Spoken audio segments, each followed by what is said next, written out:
Life Audio. This is Empowering Homeschool Conversations. We want families to come here and gain insightful strategies that empower them to successfully teach diverse learners at home. Hosted by founder and CEO of SPED Homeschool, Peggy Ployer. Our goal is that these powerful weekly conversations will boost your confidence to cultivate the best at-home learning environment for your student. For more homeschool resources, go to spedhomeschool.com. You're listening to Empowering Homeschool Conversations with Peggy Ployer. We'll start the conversation with Peggy and her guests next.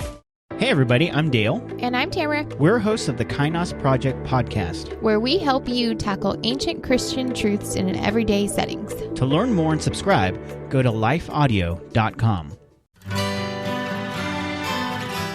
The Historical Jesus Podcast is the sweeping saga of the life and times of Galilean Jesus of Nazareth, as well as the faith, religion, and church founded to honor and disseminate his acts and teachings.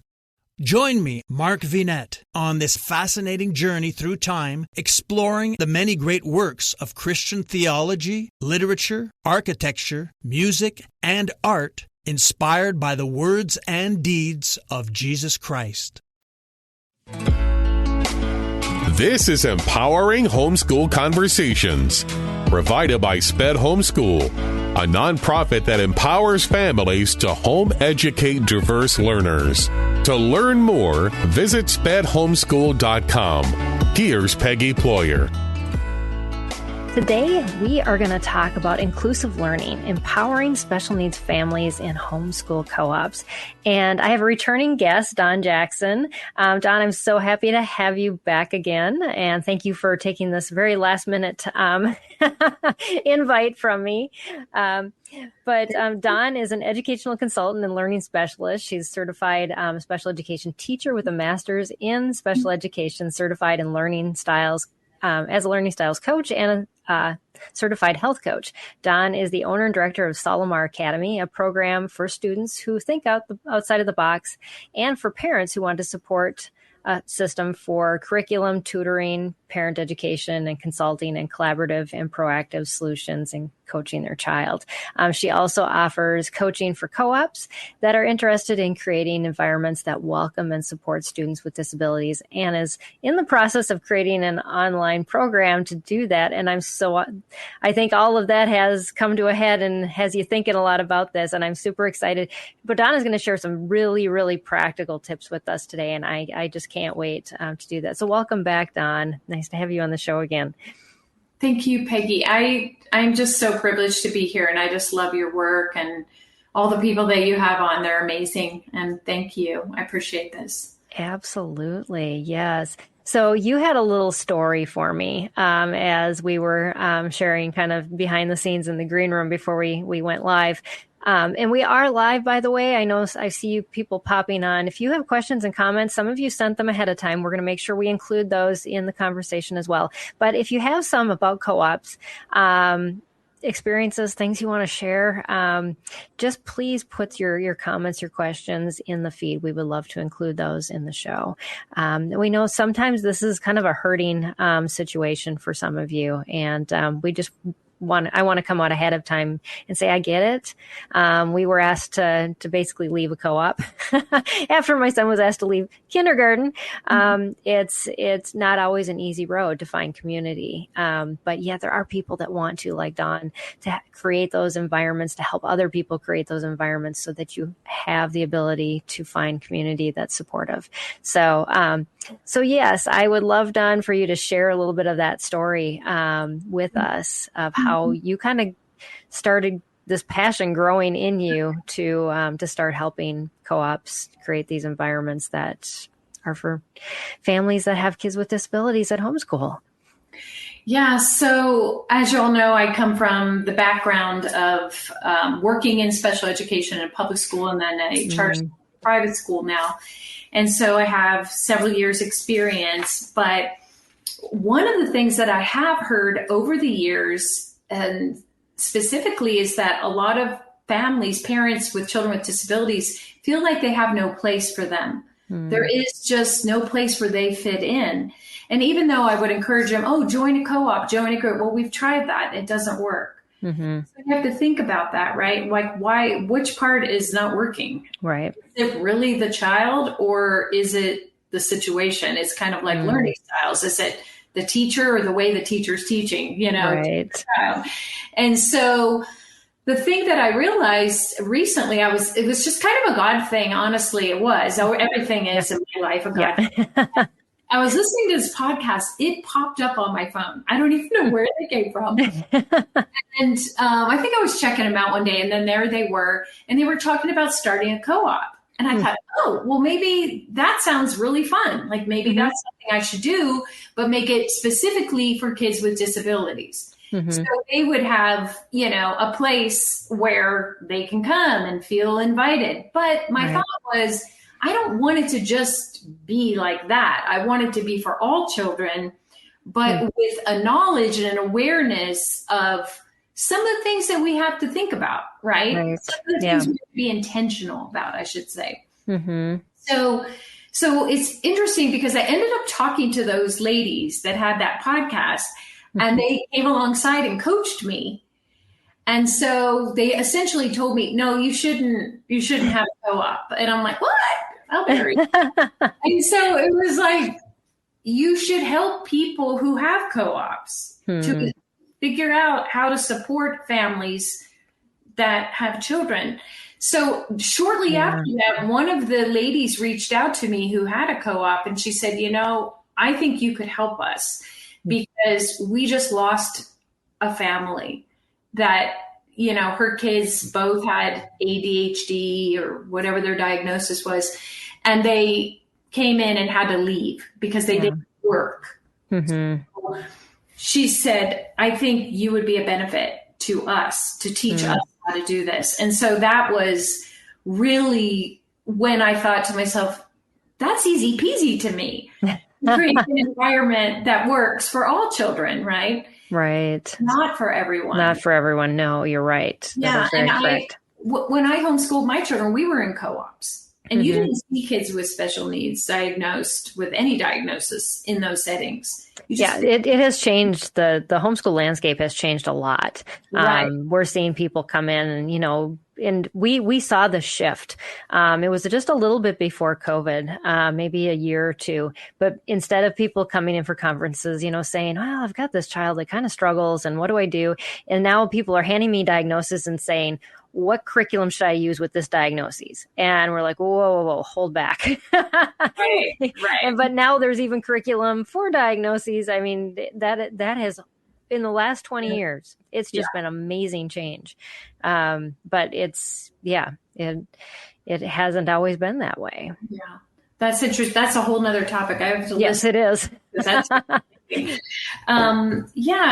So that's kind of where it brought me to this place of really like sitting down and navigating that and maybe creating a course. For sure, I want to create a course around it so people can have at their fingertips, any kind of information that can support them or even coach and help them. And so that's where my heart is, and we'll see where all that leads. But hopefully today I can at least give some real, concrete ideas. Right. How you can change that landscape even further and that environment for the better for all children. Yeah. And this is going to be helpful too if you're just a parent. And you can come in and say, these are some things that I really need from a co-op. And you can almost, I would encourage you to interview co-ops before you join and see how willing they are to maybe accommodate before you get in and just say, well, why didn't you accommodate? Because some will and some won't. And so having that conversation, and I think that's kind of what you wanted to get started on too, Dawn, was that conversation. Can you dive into that and how important it is and who it's important for too? Right, exactly. So I think that if anyone were to say, what would be the first thing we have to do? I would say the first thing you have to do is make a connection with the parent. Yeah. The parent or the grandparent, whoever is bringing that child, you have to know the story of who that child is. you have to have some kind of information. One of the questions I asked this person was, do you have a questionnaire that you give to your parents? Some history on who that child is? And she said, no, we don't. Well, right there, I think that would be the very first thing I would create and can create for you is a questionnaire of the pertinent, important questions to ask about a child. Another thing I was thinking about is if the child has an IEP from a previous school, sometimes it's a good idea to even look at the accommodations. You don't have to read everything. I don't even think it's always a good idea to know all the ins and outs of all the scores and this and that, because sometimes it limits us. Yes, that is true. That child truly is. Yeah. But having this accommodation sheet is very important and it could help you. So you can also ask for that. I'm sure the parent wouldn't mind sharing that. But the other thing I want to really make aware to everyone is that when parents decide to homeschool their child that has some diagnoses and that has been going through this since the birth of that child, this is really hard. This is a really traumatic experience that they've had. And there's nothing like going, okay, all the dreams and visions that I've had for my child no longer are real. This is what's real. And they're on a daily basis trying to navigate that and make it's a grieving process for a long time until you can come around and kind of see how God is moving in that. And that takes a long time. I love but that. it's grief every day otherwise. Right. And so if you can come in with that compassion, knowing that this mom has felt alone maybe for a really long time, obviously maybe the public school has not come alongside as she hoped, and now she's deciding to do this on her own. This person needs a coach. This person needs a friend. Yeah. And someone that maybe can be designated. So I'm trying to say, look at the parents that are support people in your group and see if there can be some specific people that have been through similar things and now can decide and be a coach and put an arm around that mom and say, we understand, we understand what you're going through and your pain. I worked in a program as a director of a special education charter school. And that was one of the things that parents would say to me is, you make us feel seen. You make us feel held. Because even though I didn't have exactly what they went through, I went through my own struggles with the child that I couldn't figure out how to help and figure out how to reach that child. And I felt very much alone in that and didn't even know how to ask the questions. Right. Sometimes we don't even know how to ask for what we need, but we can tell the story. And it's the story, I think, that really matters. Yeah. I know that sounds trite, but it's really important. That story is so beautiful, and it's so beautiful to God, and it should matter to us. Even if you're just well, I'm just the person teaching art.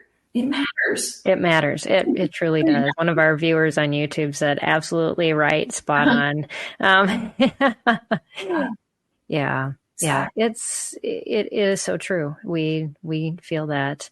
And she also followed up. She said, I tried to put my son in school and they told me that he has so many needs that he should be in a special school. After a word from our sponsor, we'll dive back into this conversation. This is Chris Christensen, and back in 2006, I started a simple project. A project to try and introduce more people to the Bible through Bible study called the Bible Study Podcast. It's a simple name and a simple idea. Each week, every week, we study one chapter of the Bible, talk about what it says, and what that might mean for us today. To listen now, go to lifeaudio.com or search for the Bible Study Podcast on your favorite podcast app.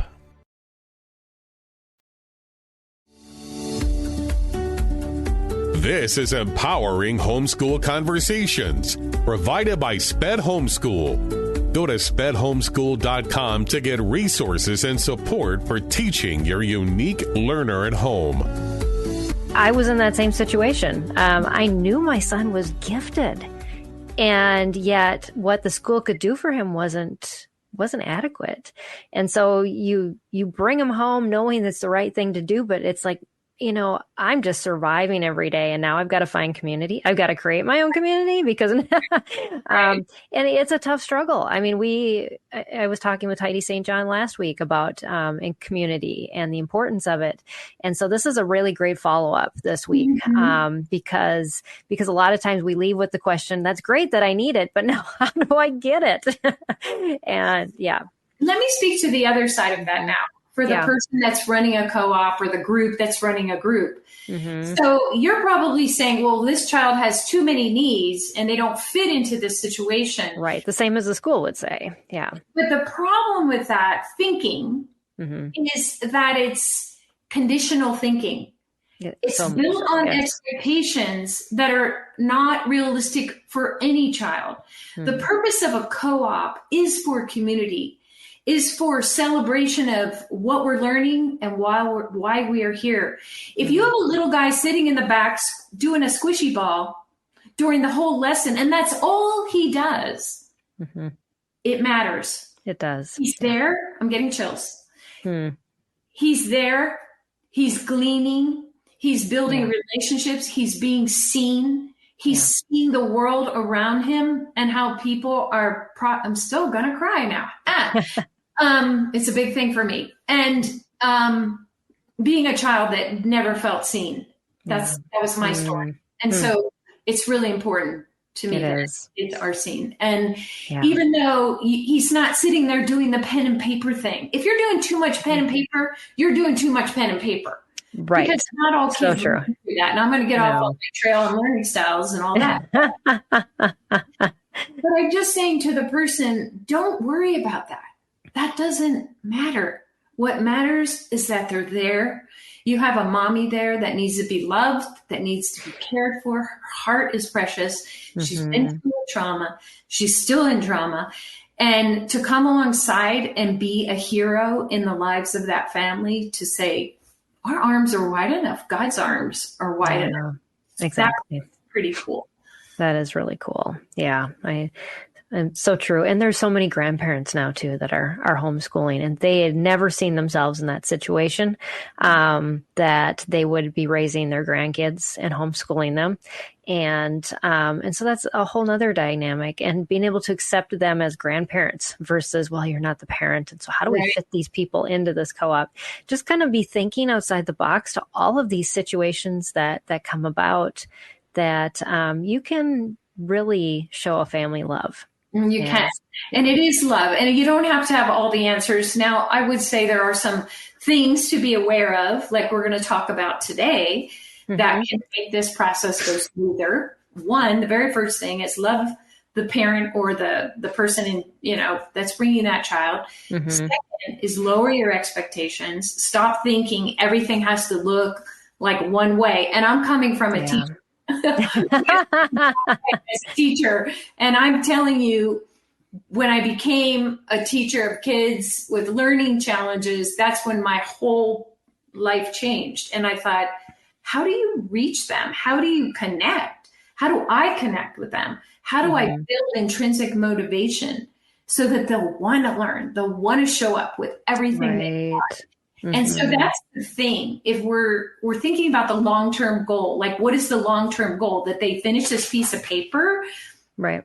And they write their name and they answer all the questions correctly, or that there is a hunger built within to continue learning, to learn about learning and to learn about thinking. Yeah, it is. It's a completely different shift to let's just get through this curriculum versus let's prepare this child for life. It's very different, and to have those long end goals versus just the short-term daily and weekly, out to the end of the year, and then you're off to a new teacher and you're off somewhere else. That child is a person, and no matter what setbacks they have, they're going to achieve where you set their goals for them. That's I did think so very important.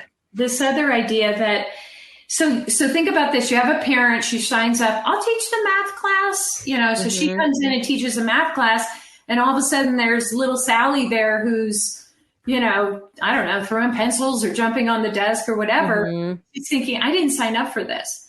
What my thought is that those teachers, those temporary teachers that come in and volunteer to do a class, they need a support system in place. They do. Yes, very much so. Because they were not taught how to teach other than just they have a passion to teach, and you want to encourage that passion. Absolutely. But you definitely have to create a system to keep that in place. Yeah. Because there isn't going to be a lot of gifted teachers coming into your co-op. There's a lot of parents who want to serve.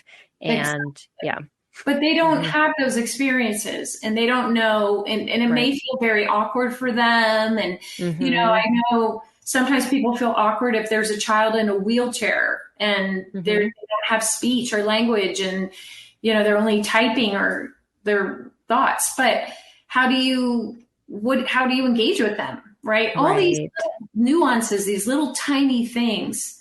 And I'll just say to you, if that's you today, be yourself. Be like you would be with any child. Yeah. Because they are any child. They are. Yeah. Even though they have this special situation, they are any and every child. So, if you would hunch down and kneel down beside their wheelchair, then do it. Yeah. Just do it. I remember days of riding on the back of wheelchairs. I was young then, but those were the good old days. Let's go for a ride, Yeah. So. So I think the overall group, the overall people in charge need to have these systems and this awareness and this intentionality in place. Yes. Yeah. We aren't just going week by week and saying, oh, that's great. Well, we made it through the week, and now, you got to plan out further ahead. And I think that's good for the overall health of the co-op in general anyways, not just for creating support systems for families that are bringing in kids with specific needs or learning challenges, or maybe even behavioral challenges, which a lot of people don't see as, when a child, like for my son, it was sensory issues, but of course, how he protected himself when the sensory issues got overloaded was he would just lash out. Well, then they saw it as a behavioral issue instead of the sensory issue. And so again, that's where that training comes back in place. But yeah, there's just so many things. So as far as let's go through some things that like some tips, helps that can happen in both the classroom as well as maybe even the overall space where you're meeting, to kind of help create that environment that you were talking about. Okay, that's awesome. Yes, environment is huge, and it's important for every child, but especially kids that are dealing with some internal challenges or physical challenges, obviously. The one thing that I like to do is think about it, like you were saying, sensory, like having, and this could be for any child, seriously, you don't have to go, well, that one goes back there. A sensory space for that child, or a place, it can be inside or outside, where they can go when they're overstimulated or overwhelmed, or there's too much information coming in all around them. Where can they go?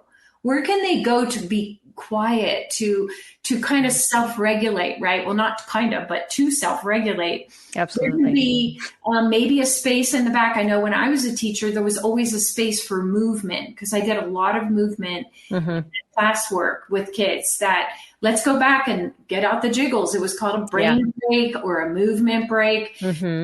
Really essential. And again, I keep saying all children, but especially children, not even especially. I really believe this for all children. I do. Yeah, I do too. So I don't want to separate the two, because they really go together. And that's the problem that we have, is we see the separate thing, like, how do we do that? Well, we should be doing that for everyone. Your child can get up and come to school with a bad day. Do you want to go over there and sit in color? Do you want to go over there and do some squishy balls, or, do some circles with, slinkies or whatever? Well, you just don't know how kids that we call normal, how they're dealing with some of those stresses that a lot of them internalize them, or have, some coping mechanisms that maybe aren't as productive as they should be. And so you're helping them without really understanding how you're helping them, but still you are. And so I think that's a really good point. Yeah. Intentional about creating some things. So some of the things that I first like to say is be aware of the environment. One, are there weird smells in there? Are there weird sounds? How about the lights? I cannot tell you how many years I taught with the lights off, because I believed that there were kids in that room that could hear that little tiny sound in that light, and I couldn't, but they were being impacted by it. And when I turned it off and put a lamp in the room and had soft music playing and just created this beautiful atmosphere with plants and artwork, they were so calmed by that environment. It's really important that we take note of that. Yeah. So if you see a child beginning to kind of get agitated and through movement or sounds or whatever they're doing, take note of what's going on in that environment. Yeah. Is there a weird noise outside? Is there, like I said, the lights bothering them or the smells in the room? Those are things that you can control. Yeah, and you absolutely. Yeah. Even if you're renting a space, you can, like you said, turn the lights off. That's just not using something you've been given. You can always rearrange the room, put it back into place before you leave. I mean, yes, it may be a little more work, but the payoff and the lessening of the struggles you're going to have, it's so much worth it. Exactly. So even like when I think about smells, don't do candles, don't do scented candles. I will highly recommend you don't do that. But you can do some essential oils like lavender. Lavender, yes.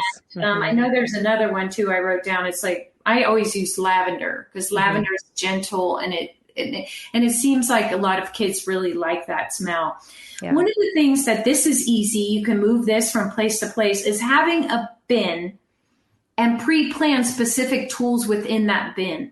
Okay. Oh, yes. And I love it. You can call it the happy bin or the quiet bin or whatever you want to call it. You can have manipulatives for teachers. You can have pencil grippers, stress balls, colored pencils, glitter pens, plastic overlays for kids with dyslexia. You can just get colored plastic overlays from the supply store. Right. And use those in books and over papers, takes away the glare, and it just makes a calming space for their eyes not to jump around so much. Modify some work ahead of time. One of the things I used to love to do was take a piece of paper and fold it in half, and they just work on one side at a time. Yes. Be overwhelmed by the whole thing. You'd probably work yours. Yeah. And I know all these moms out there are probably thinking about 100 more things that I can't even say. Share those ideas because I want to know too. Yeah. And then the big thing is like really always having your glasses on to pay attention when a child is becoming overwhelmed. Yeah. Or overstimulated by like sometimes constant chatter, like teachers talking too much. That can overwhelm a human. It can overwhelm me. So I turned the podcast off. I'm like, I'm good. I got enough today. But the same thing, pay attention because you can prevent them from hitting a ceiling. Yeah. And if you notice that kind of like they're not paying attention and they're looking for something to distract, take them outside for a little walk. Take them outside for fresh air and let's look at the trees and the birds and what's the weather like today? Or say nothing. Sometimes that's even really good. Also that, allowing for frequent breaks. Yeah. The smells, we did that. The outdoor classroom, as much as possible. Learn outside. And I will say it again. If you have a child that's like this, while you're over there talking, don't take that personally. I used to say that to people all the time. Don't take it personally. Please don't take it personally. They're listening. They're taking in what they need to be taking in. Yeah. And you can trust that. I know, but we have to learn how to read and we have to learn how to write. You do, and it will come when they're ready. That's so true. Yes. And it'll be most of the time way later than you want it to be, but it will happen. But you can't make them stress about it either. Because that makes it even worse. It actually pushes that timeline back. And we forget that. We forget that other side, as we can contribute to the negative end of that as well. This next one is kind of something I had to learn to do. It took me a lot of years. I'm not naturally organized. I'm naturally curious and I love invention and playing, having fun. So I'm not naturally organized. I don't know if you want to hear that, Peggy, but it's true. But one of the things that I think really helps everyone, all children, is like a wall in your room, a poster or a whiteboard where you place the schedule. Oh, yeah. Your kids know what's coming next. Because this also, without knowing this, and review it in the morning. Today, we're going to be doing this for 15 minutes. We're going to be doing this. It sets the stage for what is to be expected versus, is this ever going to end? Am I ever going to get to go to the bathroom? Am I ever going to get a drink? Right. I'm starving. Am I ever going to get to eat again? And it takes away all that overwhelm of knowing, okay, it's at 11:15, we get a break. Yay. And that's really important. So you can also have a visual wall for what we call a calming wall too. Oh. So you can use. What would you say is on a calming wall? What would you put on there? A calming wall can be so much fun. You can have this, bring it up, put it back every time. You can do this on a big cardboard box or something and just tack it up on the wall. It could have textures on it. It could have photos of things that are calming, like an ocean or animals. I think animals are always delightful to look at. So the purpose of this is, say you're in a room and the mom and the dad is teaching the science lesson and little so-and-so is like, I'm done. My brain's overstimulated. Now they have something to look at and focus on. And it kind of gives little dopamine happy hits, right? Yeah. I want to interject here because this just came to my mind. Something I used to teach and talk to teachers about, gen ed teachers, was when your kiddo in the room starts reacting, and some kids will talk a lot when you're talking. This is like the number one irritant of everyone, right? Oftentimes, that's not a bad child. That's not a child that's like, I'm just going to talk and I'm rude. And they're not. What it is sometimes they're overstimulated with all the information that just went into their brain. Yeah. Now they need an opportunity to get it out. And that's how they get it out, through their mouth. So I would recommend highly frequent breaks where kids get to look at the other kid and say, tell your friend, your neighbor, what you just learned. Okay. It brings me to another thing, that our kiddos that come into these groups should have a buddy paired up with them immediately. I forgot that. Mom and their child. Sorry, I forgot that. I knew I'd forget that. No. Well, this is good timing though for that, because I think we're talking more of the classroom environment and the kids. Yeah. And it is good to have somebody, especially for a child like that, who doesn't reciprocate all of that. So you have another child who's much more calm in nature, or maybe who doesn't talk at all because maybe they're a little shy. To pair them up with a child that talks too much is actually, they'd encourage each other. So if you give opportunities for them to talk it out and to share with their friend, and who cares if they really talk about what they just learned, or maybe they're going to talk about something else, but they need that opportunity to release that tension in their body. This is a real thing. Yeah. Parents, that's for you too, because you might have one of those little talkers at home and you're like, oh my gosh, when's he going to stop? I always wanted my kids to talk. I was the talker. So they were more I'm just going to process it by myself. And I would be like, what happened today? How was school? So but the other thing I would really highly recommend to the parents is come to school with a binder for your child.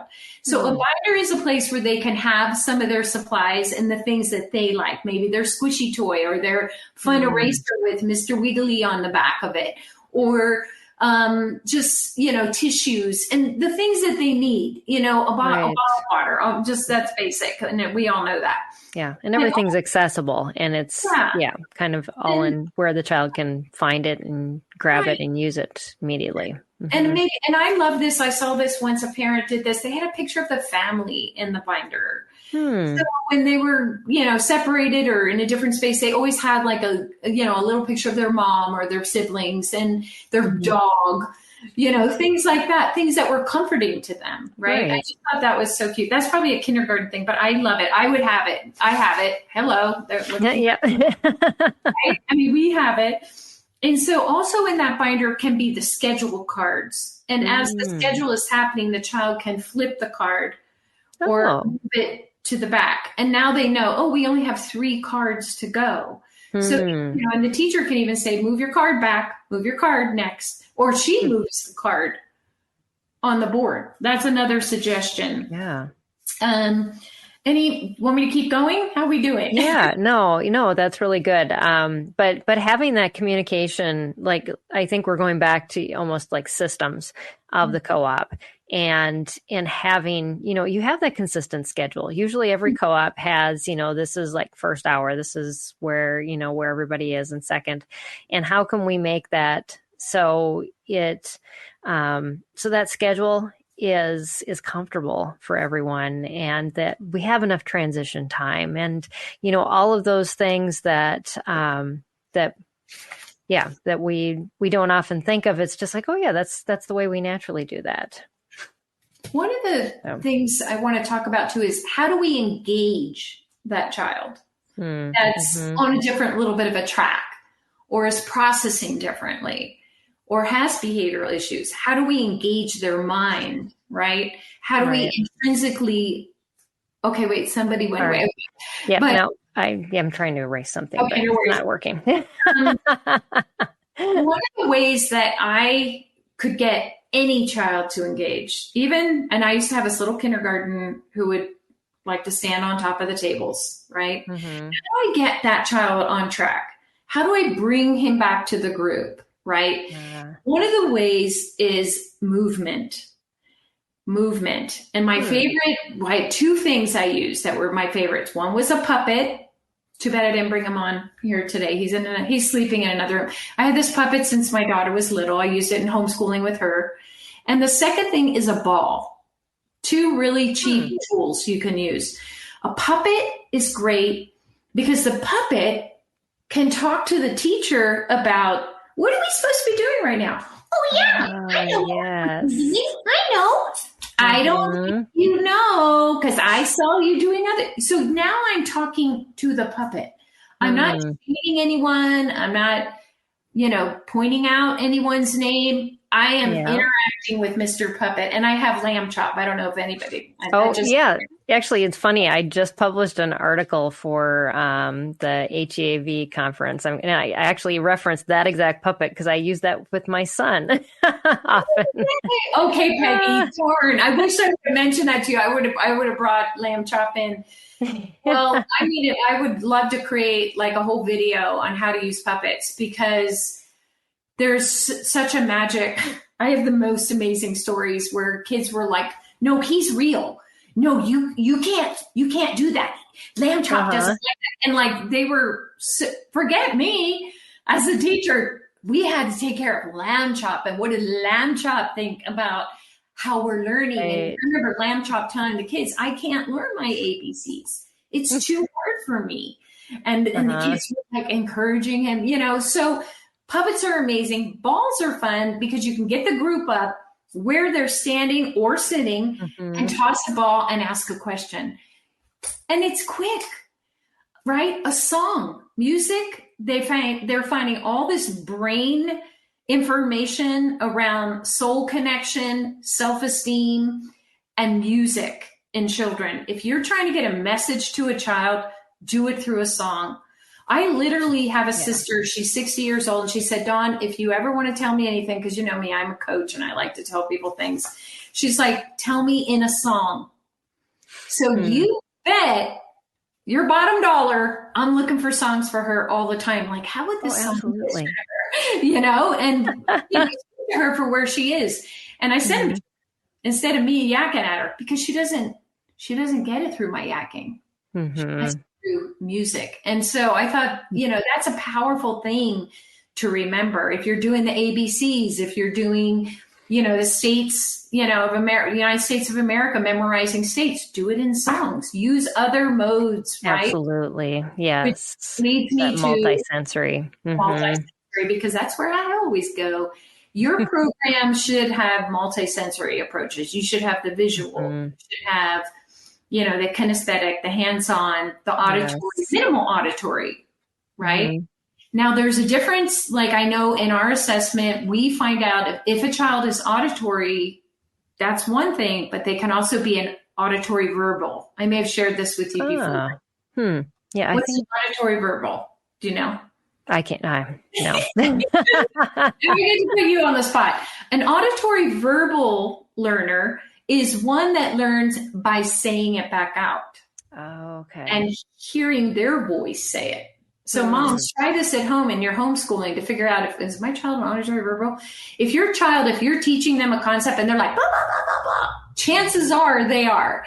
So what you can do is say, can you tell me now? Pretend I'm the student. Right. Pretend you're teaching me and you're the teacher. How would you tell me that? And so it gives them that opportunity, not just to talk, right, but to hear it again and remember it. And now it becomes within them and meaningful. Right. Yeah. Yeah. It's funny because I can think of a lot of kids that probably have that label or that learning style, and it can be annoying. I've had many teachers say he belongs in special ed because he talks too much. I don't think so. That's not a reason, and so,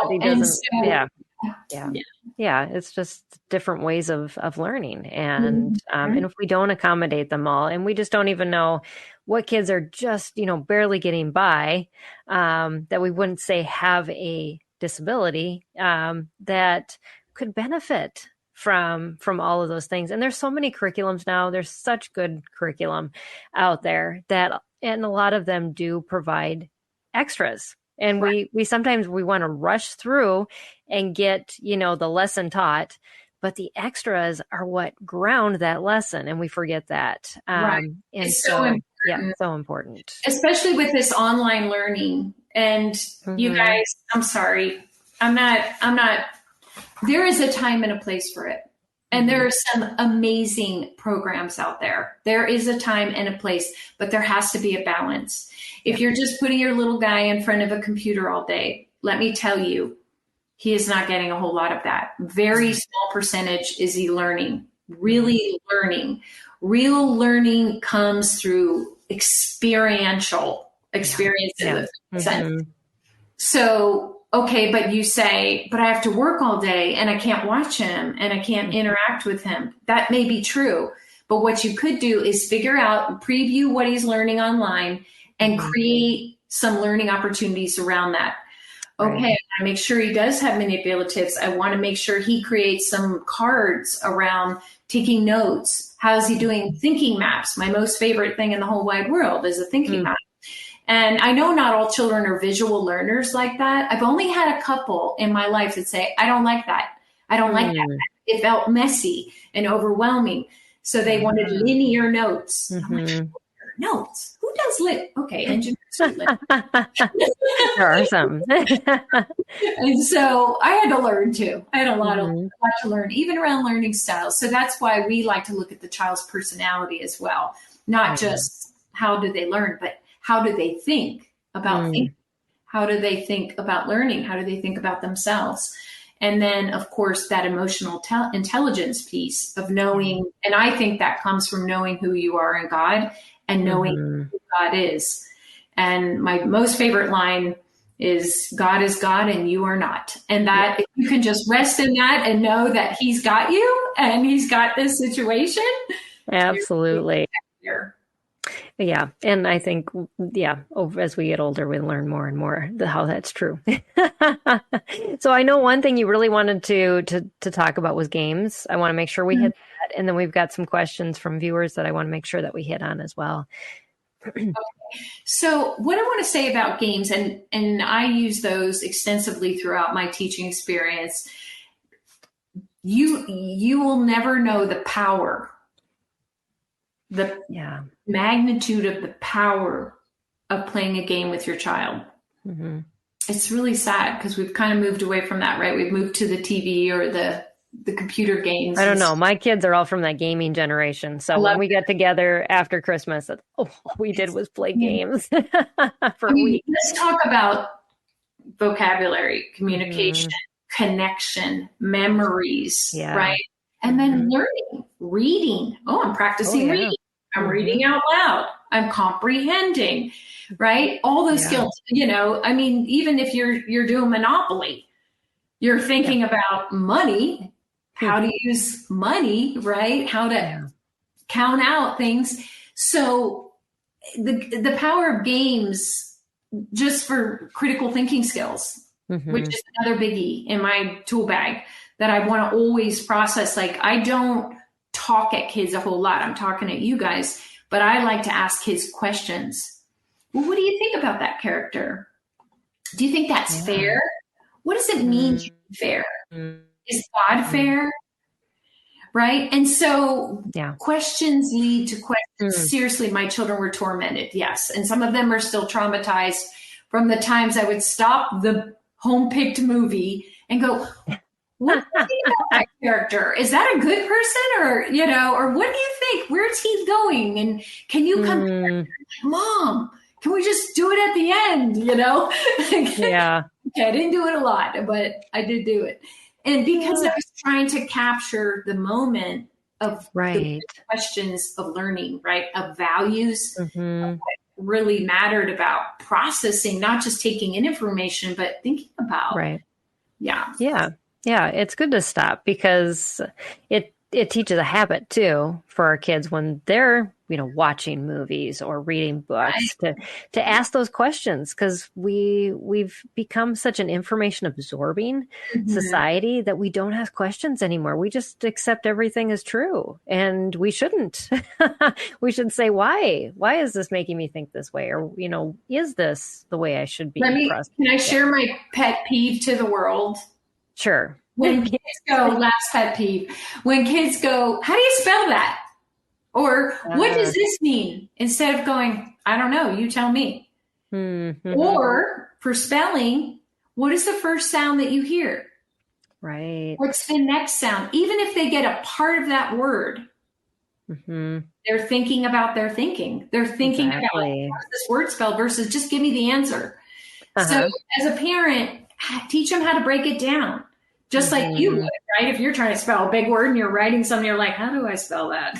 You send it out and you listen to the pieces and the parts. So that's kind of a pet peeve I have. I don't know if that was nice to say or not, but I know you all mean well. Well, but it does make us think, we because it's the short term versus the long term result. Can we get our kids the answer and give them the spelling? Yes. But long term, what is that going to lead to? It's just going to teach them that I need to just look it up on my phone versus can I think critically? Yeah. That critical thinking. And yet at the same time, you don't want to frustrate them. Peggy. Right. Exactly. There's a line, and eventually, yes, they probably will have to check it at least. Because I don't know, sometimes you spell words the right way and they still look wrong, but that's, just the way it is. Now we have spell check. I know. Well, I don't even have to do spell check. All of a sudden, Google just lets me know you spelled that word wrong. Yeah, I know. So we had some questions come in from viewers ahead of the show. And so I thought we'd go through some of those. The first one was, what's the best way to find a co-op? Do you have an answer to that one? You know what? Yeah. So I would, you can Google it. You can Google co-ops in my area. And right now what I've noticed is there are amazing websites for even co-ops. And there's information you have to usually reach out through email. There's not always a phone number, but you have to do a little bit of work. Also through, if you're into Facebook, if you're not into social media, I completely understand that, but they usually Facebook is one of those places you're going to find lots of groups, lots of field trips, all those things. So even if you only create an account for that, it is, and Heidi St. John and I were talking about that last week too. It's just the place that homeschoolers are. It is. So that, and then of course, word of mouth, any other friends. But I really liked your idea about trying to maybe go visit it on your own or ask questions. And maybe even after this podcast, you can even, just do some of these things. Like if they don't have a questionnaire, have a little summary of a bio that you write up on your child and you share, this is a little bit about my child. And I just want you to have an idea, put a photo on there or whatever. And you don't have to put last names, just put their first name. And then just say, really just wondering if this is a space we could call home. Right. Yeah. Yeah. Starting the conversation. If they don't start it, you start it. Absolutely. Yeah. Be advocate for your child. Yes. Absolutely. Yes. So had Kate O asked the best way to keep special needs kids socialized while homeschooling. I know we've been talking a lot about co-ops, but there are other ways to keep your kids socialized as well. But co-ops are just one of the many. And I think a lot of times when people start homeschooling, they're like, I got to get into a co-op. And then right now, I've had many parents say, they're all closed for the year. What do I do? So this kind of answers that question. What do they do now? I do have a suggestion with that because it was kind of my situation is I had a very good friend who also homeschooled her children. She had 4, I had 3. So that's like almost a baseball team. And we would get together once a week and do art and history. And we would do, we were doing like a classical approach, like a very informal kind of laissez-faire school board approach. But we would do these art videos and then we would do the art lesson together and things like that. And we would do field trips together. So even though it wasn't like a whole co-op, that's how I started actually. And then eventually co-ops. You could find one person and even on a Facebook group say, hey, I live in this area. Is there anyone who would want to get together, just meet at the park and play? Absolutely. That's a great thing to start with. And then, you guys all can bring snacks or an activity, things like that. So you can, and I just say, if you're going to the park, bring magnifying glasses and little tweezers where you can collect creatures and plant pods. And I'm a nature girl. So, anything where you can take it home and go, ooh, let's learn more about this flower, Yeah. Keep that curiosity going. Definitely. Yeah. And yes, it does not take a whole classroom or, hundreds of people to create a community. And I've shared this story many times on the show is, I had 2 other families and I would every time we moved to a new community, we've homeschooled in multiple places. And so I always had to find my people fast because I knew I needed the support. And so I would be the one, showing up for the first homeschool day going, okay, whose child actually accepts my kids and could we have an invite for and create, some sort of support or at least have them over. So yeah, it's like mom dating, you're like, which family's mine?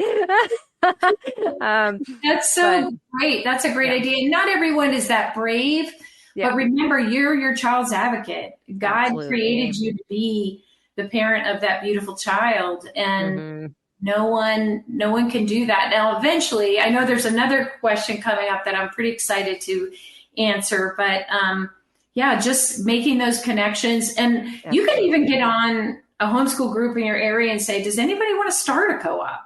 Yeah, exactly. Yeah. Because I'm sure there is somebody that's going to say yes. And start small and just grow from there and learn. There's podcasts out there now that can teach you. I know one in particular that can teach you how to do it. And would love to come alongside and coach you to do that too. So Yep. You see a need and you fill it. And that's how things happen. It's just how this happened, So you just never know where it's going to take you. One of the other questions was from Deborah, and she said, how do you handle bullying in a Christian homeschool co-op? We know what happens. I love that question. First of all, I and please forgive me if I'm hurting anybody's feelings. I don't even know what it means to be Christian. I mean, you can say you're a Christian. I could say I'm a Christian. We live a totally different life. I lived my life as a Christian for a very long time. And when I look back on it, I was like, was I a Christian? Like there are some things, I'm not proud of. And I'm like, that is not what I consider Christ follower lifestyle. So you cannot assume that everyone has the same heart for God that you have. Number one, never assume that. So I'll tell you right now, if you're walking in with expectations of this is not the world and it's going to be different and we're safe here, you need to everyone's a sinner in need of a savior. Everyone's a sinner. Everyone's a sinner. Yeah. And I thought, because you showed me this question before, and I really thought about this. First of all, bullying is wrong. There's no room for it. There should never be any room for it. When a child is being bullied, usually they're being bullied by a child that was bullied. Yeah. And I used to say when I worked in the public school that teachers were the biggest bullies I ever met in my life. And that bullying began in the classroom. I know that's a huge statement. It's unfair for a lot of people, but I saw a lot of it. And it's why I walked away, actually. And I couldn't take it anymore. I was gonna act out on it, but it was rough. I'm like, these are my kids, Right. Yes. Chickens here. So how I would handle bullying in a Christian homeschool is, one, I would prepare my child the best I can. I would help them to be resilient humans of God, that they would know from the very earliest ages who they are, who they belong to, that they are the child of a living king, that they were created in the image of God. And there's going to be a lot of people out there who don't like it. Yeah. And you will be born into the enemy's world. Yeah. Born into so true. And you have to pick up your armor, and you have to, and I will say, mamas and daddies, your armor is prayer over that child. Yeah. Bullying will come, but it will also give you opportunities to speak life into your child, to help them be more resilient, and to have compassion for the child that is hurting them. Because that child was bullied, and God only knows what their story was, right? All of our stories matter. All of us. Yeah. They all play together. Yeah. But that was, so just a sneak, because no one can fire me anymore. I used to do this in the public school. I would talk to little kids about, do you know who God is? And they would say, no. And I said, well, God made you, and God loves you, and he has a purpose for your life. And this was speaking life over children in horrific lives. I don't even want to mention their stories here, but to what else could I give them? Right. Yeah. Yeah. What else can we give our children? And that's the most important thing we can give them, is that assurance. It's an assurance that this world is not it's not the end. And there's more. There's way more. So we had a couple questions about record keeping. One that was sent in previous to the show from Courtney was, how do you generate grades for a high school transcript? And then how do you calculate GPA? And I want to follow that up also with one of the comments from one of our viewers. She said, I'm having trouble recording my homeschooling. How do you document sporadic learning? So anyways, both of those, I think, the bigger question is, how do you grade? How do you, how do you keep track of stuff? And I'm pretty certain that, it's not the same for everybody, is it? So, I have a school, and one of the things that we do, and this is really fun. I just was doing this with a little 7th grader the other day. Like, what do you think your grade should be? You know what you've done this whole semester. Right. What do you think your grade should be? And he gave me the grade, and I said, that sounds good. So I say, have the conversation with your child before the beginning of the year. Like, what grade do you want in this class? If we're studying math this year, what are you shooting for? Put it on that. Okay, I want an A. I want all A's. Okay, cool. What does an A look like? Yes. But just in case, what does a B look like? And honey, we don't go past C's. So what would you say a C would look like? Well, I would just do I wouldn't do the homework. I would just do the daily work.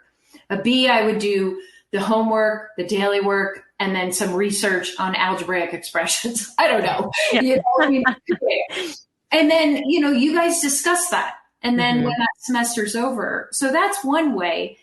That's the way we do it. That's the way we are a private school. As far as record keeping and transcripts and records that you want to send off to colleges or whatever, understand that when if your kid is doing dual enrollment in high school with a college, you don't have to worry about transcripts and all that. Right. It's already in there. Yeah. But, so you can create your own documents. I know that's one thing. You can also hire an organization like myself that creates the documents, that keeps them. Like, we have kids all the time years ago that went to Solimar I just had an email the other day. Hey, can you send my transcript over to this college? And this is 5 years later. Yeah. So, there's even jobs will request them too. So when they've graduated from high school and come around again. Yep. Yeah. There's some nice thing in having a little umbrella, somebody who's keeping watch for you, who's holding records, who's, especially like with dual enrollment, they're agreeing that you can take those courses and they're signing off for you. I don't know how that works without that. And then what was the other question? The GPA. And, of a lot of these, because I did all my own record keeping, and a lot of the free downloads, actually even on our high school page, if you download some of the free ones, the transcripts that we have on there, they calculate it for you. It's all built into the sheet. So that's super, super easy. Yeah, I know. So before we leave though, you had an offer for our viewers, and I want to make sure that we share that. Okay. So what is that? And so Solimar Academy, I'm also a coach. Besides being the director and owner of that school, I'm also a coach, and I work with families who are just trying to understand their children a little bit better. How do they learn? How do they think? And trust me, they're all different, but you already know that. I have 3. And so I have an online assessment. And it is what it does is it gives you a self-portrait of your child. It is a dispositions, learning styles, interests, talents, with a whole bunch of strategies for how to teach that child. And today I'm just giving away 3 of them. So if you guys want those, and once you send me your email, and your child's just their first name and what grade they're in, so I know how it's tailored. I'll send that to you. If you want some feedback from me after that, once you get the results instantly, you can have a conversation with me as well. Also, if your child can only do a few questions at a time, or you have to read them and you have to answer them, that's okay too on those. Okay. Yeah. And that email is dawnjacksoncoaching@gmail.com. And the first 3 people to email you there. So you better be watching live, because if you're listening to the podcast, I'm sure you probably already missed that. Can I also say, you can also reach me at dawn@solimaracademy.com, because I'm like, I hope that's the right email. But see, that's the one you sent me. So yeah. Okay. All right. Awesome. Very good. So, yes. And we had one more mom. The mom that asked about record keeping, she said that was for records for the state. It's going to depend on what state you're in, as to what records you need to. Most states don't even require any records be produced for them. There's very few. But then you would either have an umbrella school like Dawn's talking about. Looks like my camera was unplugged here. Anyways, you can still hear me. But yes, so in California, if you're, and I'm from California, so I also want to say about records, I know our time's running out, is that if you have to think about, what is the long-term goal? What is my long-term goal? Does this child want to go to college, junior college, whatever that is? If you're afraid because of the state, I would recommend hslda.org. and go on there, and you can find exactly what's required for your state. They're a great resource. I would say sign up with them. I don't know how much it is a year, but it's worth having them in your back pocket. And I could tell you stories that could make your hair stand up on the back of your head of parents that have been through some scary stuff. One lady was chained to her kitchen table, and her child was taken for 7 days. all because the school didn't get the record that she was pulling him out of school. So they said he was truant, and they sent over social services, and that's how they treated her. So HSLDA, put that in your pocket. Their website's free. You can go in and look up your state and see exactly what you need for all of that record keeping. Yeah. Yes. And even on our website, if you go into getting started, we'll send you directly to your state organization that can give you specific answers on what's required. So all of that's out there and broken down for you, and pretty understandable verbiage instead of giving you the law and telling you to kind of try to figure it out. A lot of those organizations want to make sure you're following the law. They want to make sure that homeschooling stays legal. In Colorado, it's Homeschool Colorado. That would be the website to go to. So I can quick find that. But thanks so much, Dawn, for this conversation. I think it has been really, really important to have, I'm